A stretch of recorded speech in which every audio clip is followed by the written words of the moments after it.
mung kudu weruh weteng ati do kusuma asu. Ayu. Balung janur. Kowe usada wong kang nanda. Apik gugur gunung Sariwati. Namung kula nderek obat-obat. Kula nyuwun pangapunten. Sinuwun menika sajaipun wonten tamu. Lho. Ora met pasang kalipan tabek sapa tamu wani wis jaya. Mana?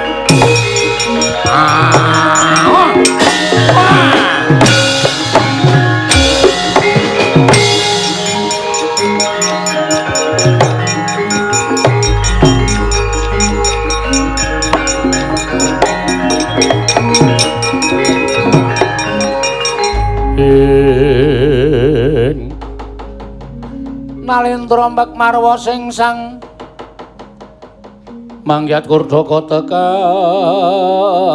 tekaping irika sang pinarwasa ong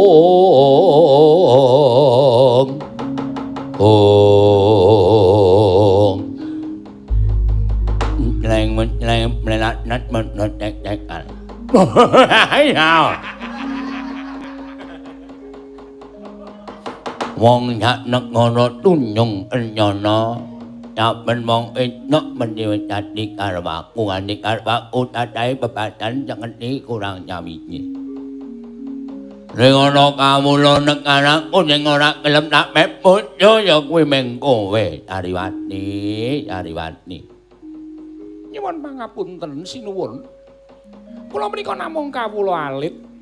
Kula menika namung anakipun kawula alit. Ewadene iki menapa paduka badhe mengku garwa dhateng kula. Panjenengan kuwi ati pekaremaku. Panjenengan kuwi ati pekaremaku nggonku ngarep jeneng wong padon tak ngakake ngaluul. Nyok Rawati mau kena. Akeh kanca-kancamu ana ing negara tunjung kencana apik kawula alit sing tak cengake kalau dadi panjenengan pamesmani. Nyari lenggahing Sang Prabu. Kelo upala. Ana ing negara tunjung kencana. Ora bakal wetipa ning ancur paput nanging bakal tiba ana ing kuwalik. Ora bakal wetipa ning padat nyuni nanging bakal tiba ning ancur paput tak repek bojo nek upama kowe dadi panjaluk kowe dadi karep damet mari gandeng kanca-kancamu iki kalah ayu karo kowe tak dadekke prameswari. Ning kowe ngelem dadi bojoku. Tobat. Estunipun kula ajrengan panjenengan namung kula nyuwun mahapunten kados pundi anggen badhe kula nglampahi jer panjenengan. Kula nyuwun mahapunten. Kula mboten gadhahi raos tresna kan panjenenganipun Sinun Prabu Sela Kupala. Kowe ngendhani kamulane napa? Kawulanipun Maduka Sinun Prabu Sela Kupala.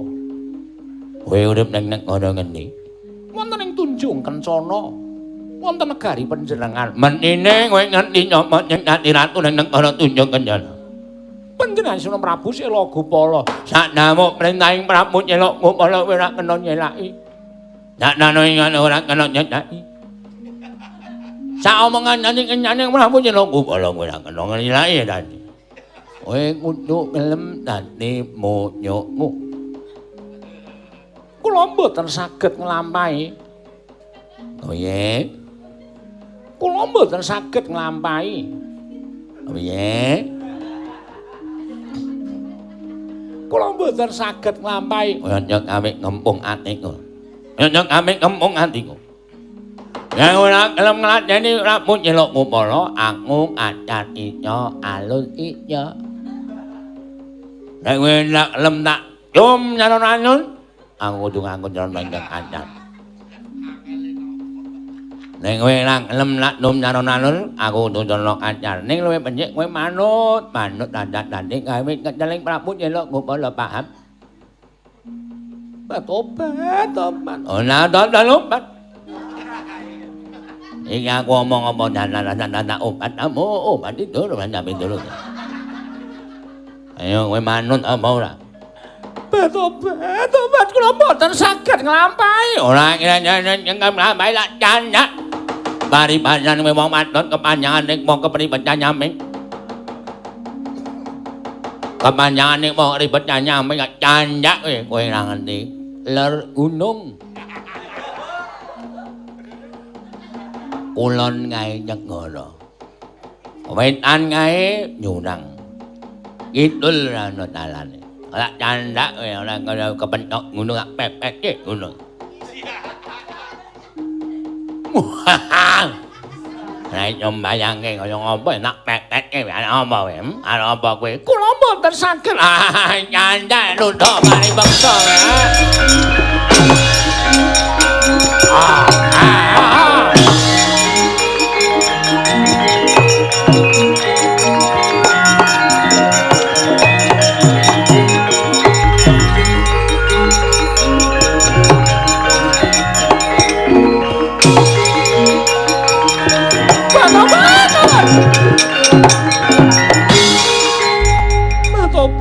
Tobat lah kok dadi kaya ngene lakoning Sariwati. Kok kaya bojone Kiswansing biyen ta iki Sariwati. Kuning. Wah iki ketae. Anggere bengi sok edan. Tobat kaget aku. Ucul saka tanganing Nalindring Tunjung. Kencana Prabu Selagupala lah kok iki dadi tobat iki persis banget rupane gek iki anake sing terlantar. Aja ngawu gawar-ngawur kowe. Wong eleh iki gampang naik darah. Wis rong dina iki aku ora mangan mlaku terus tanpa mandeg prihatin golek gawean. Aku dadi kowe ngomong kaya ngono sampeyanmu dhewe Batoban, kowe iki balaning Prabu Selagupala. Ora tepung karo Prabu Selagupala, ora sudi. Ora siut kowe wong apa marmut. Lah terus kowe sapa? Aku Bagong. Saka ngendi? Saka Karangkadempel. Kowe kok mlayu-mlayu ngapa kowe? Jenengmu sapa? Aku Sariwati. Sari Murni, Sariwati. Kok kaya minumang. Mlayu-mlayu ngapa, Sar? Aku dioyak-oyak Nalindra saka ing Tunjung Kencana jenenge Prabu Selagupala arep dibek bojo. Aku iki dioyak-oyak ratu arep bojo kok. Emoh. Wong wedok ngendi to sing ora kepengin mukti? Wong wedok ngendi sing ora kepengin kecukupan apa-apane iki nek dipek ratu ki langsung gelem Batobat. Dudu watakku ya dudu watakku. Aku duwe watak. Wong kepengin dhaup kuwi ya landesaning tresna ngono wae. Nek ora tresna ya ora bakal bisa kelakon. Oh, terus aku dioyak. Aku terus ketemu kowe jenengmu sapa? Aku Bagong. Bagong? Heeh. Malah aku njaluk tulung karo kowe Bagong. Kowe ngerti ora? Kawula sak negara Tunjung Kencana kabeh padha rumangsa kesiksa batine. Merga disababake tingkah laku ning Prabu Selagupala ing watak Angkara Budi Candala. Yen kowe iso mateni Prabu Selagupala Batobat apa ya bisa kowe dadi gumanti keprabaning Prabu Selagupala. Lan perlu malah yen kowe bisa mateni Prabu Selagupala, Sariwati pasrah bongkokan karo kowe mangsa bara nggonmu merba masisa kalawan aku ki Lurah Bagong. Wis dalan kamuktenku iki.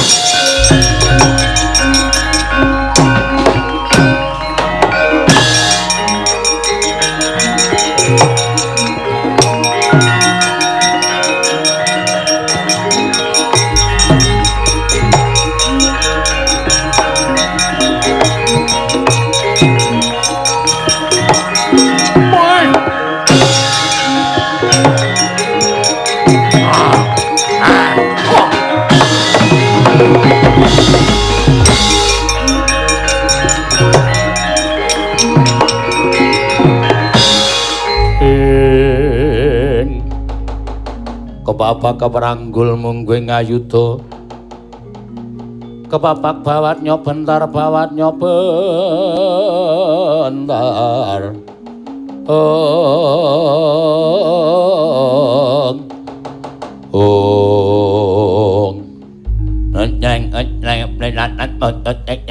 waduh cilaka iki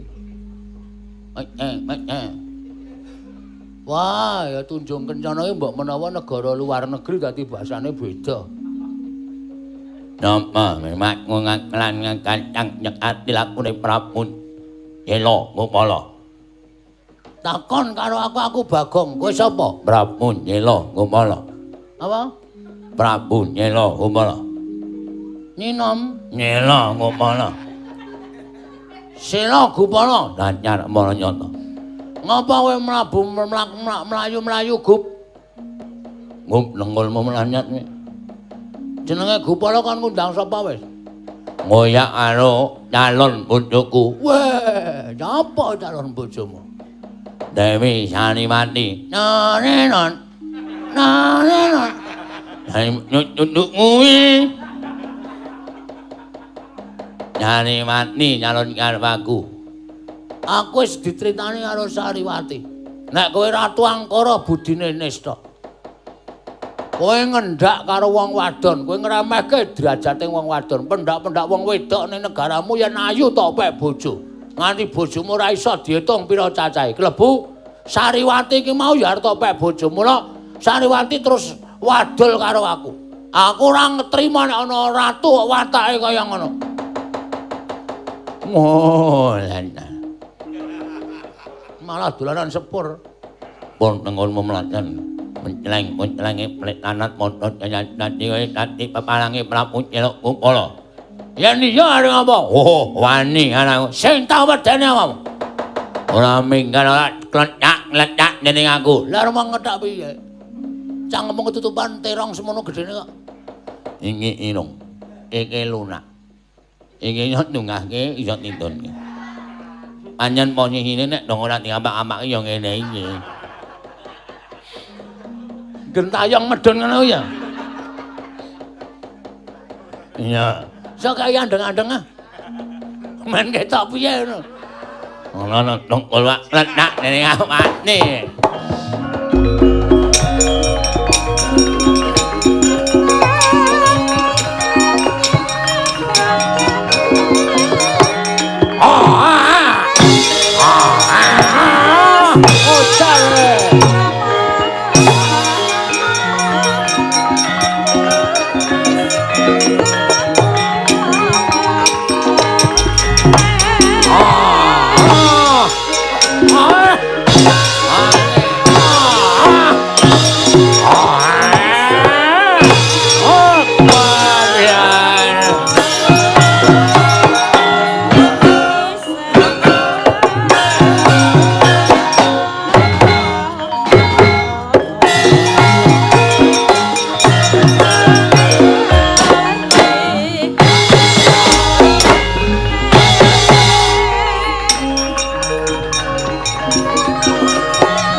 Digdaya tenan.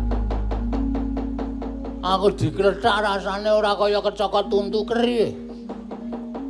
Kaya dimut mingan. Geli rasane ya. Sela Gupala.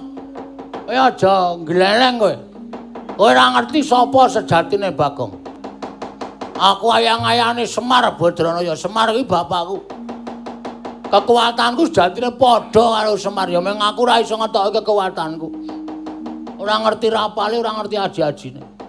Ning jane aku nek wis gelem matek aji, epek-epekku tak gathukke tak gonggrayang awakmu. Ora sena merga layu aja dundang Bagong tak kandhani.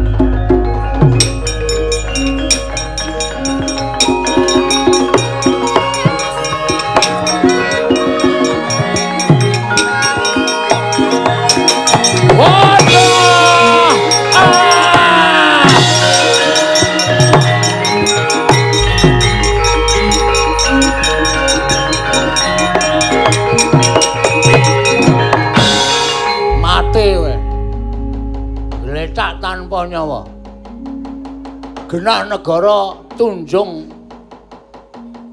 Kencana komplang ra ana ratune ya sandangamu tak nggone Sela Gupala.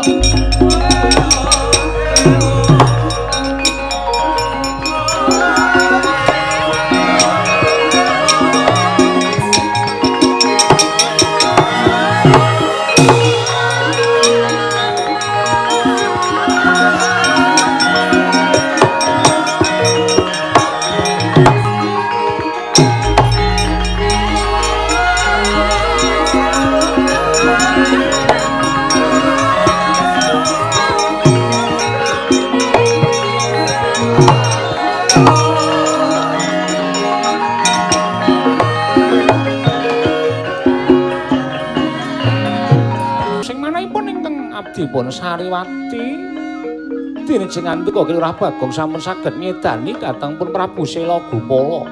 Pancen kepara nyata. Lan wektu dina iki aku ing lenggah dampar negara ing Tunjung Kencana, jejuluk Prabu Sela Gupala. Inggih. Nah, kejaba saka kuwi aku nagih janjimu Sariwati. Piye?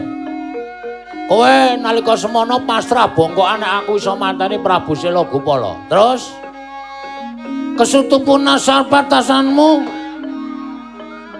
Apa kae jenenge?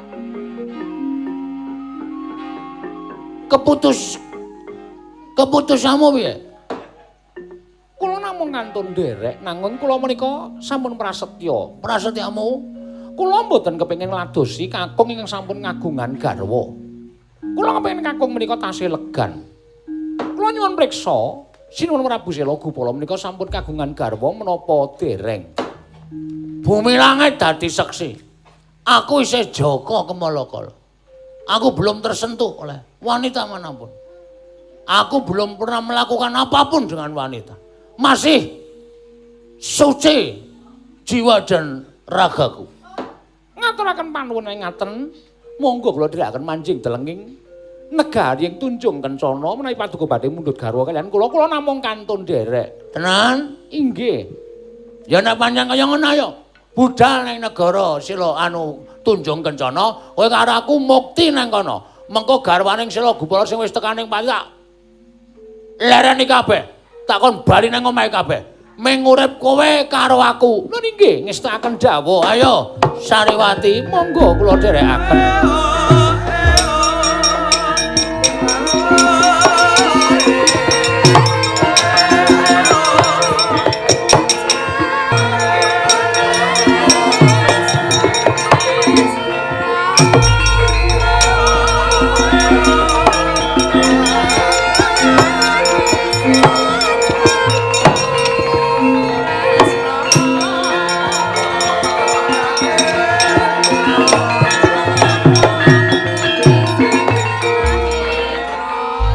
Maremeng pun Kakang ingkang wis bakal bisa dhaup astelmiyat karo kowe Sariwati. Inggih, Pangeran.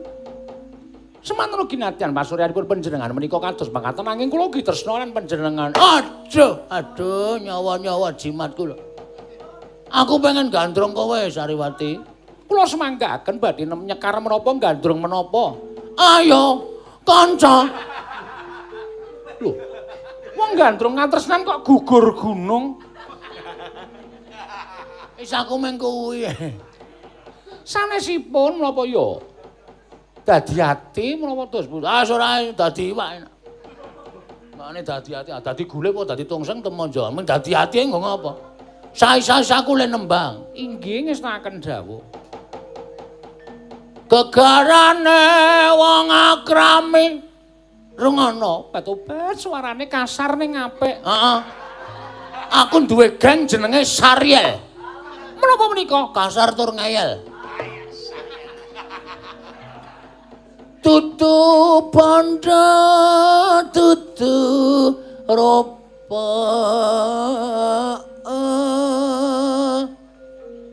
among ai ati bawi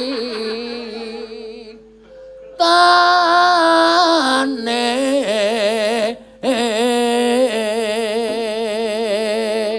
aduh aku tak cekel gelukungan iki le merinding tekan kempel lusut luput karang bahasane iki dhewe-dhewe ya ana lho sing sinden muni lusut pisan luput pisan kena pisan yen gampang luwe gampang.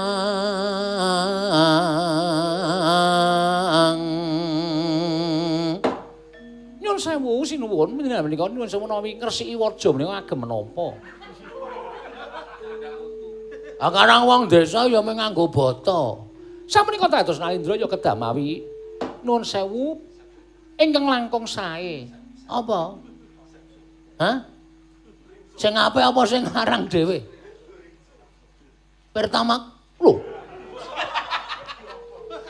Ngresiki waja kanggo Pertamax. Maksudnya digebek sik. Terus tekan ndi mau? Tekan ndi diajeng Sariwati? Sariwati, Kula piyambak mboten mangertos. luput pisan, luput pisan. Wah, kelangane kok. Wong ya ora iso nembange kok. Luput pisan kena pisan yen gampang luwe gampang yen angel ka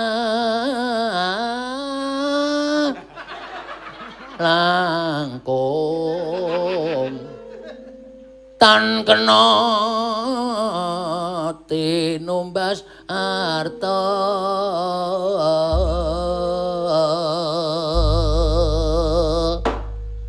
lara ning lara nora kaya Bakung batu.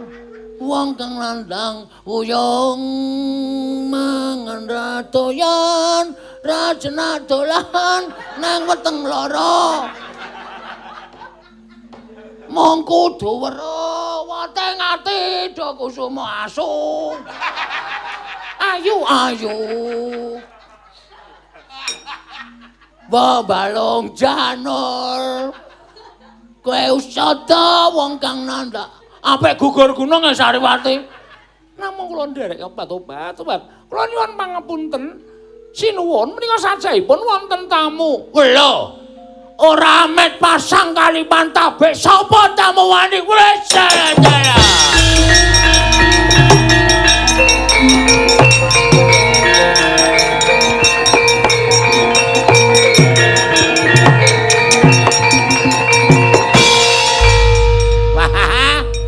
Wah, mula kok ora ana kabar wer duwe.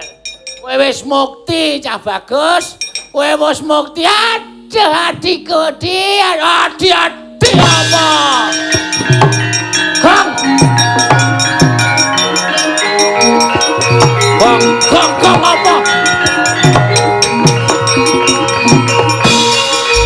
Boten kinten babar pisan. Boten wonten pekabaran. Mas sampeyan mus mukti kawibawa kagem busana kados mekaten Mas Bagong. Mas Bagong kula ingkang garwa Mas Bagong. Bocah-bocah piye agem banget. Manungsa lantaran batu-batu. Coba ngatur-ngatur Mas Bagong. Mas Bagong.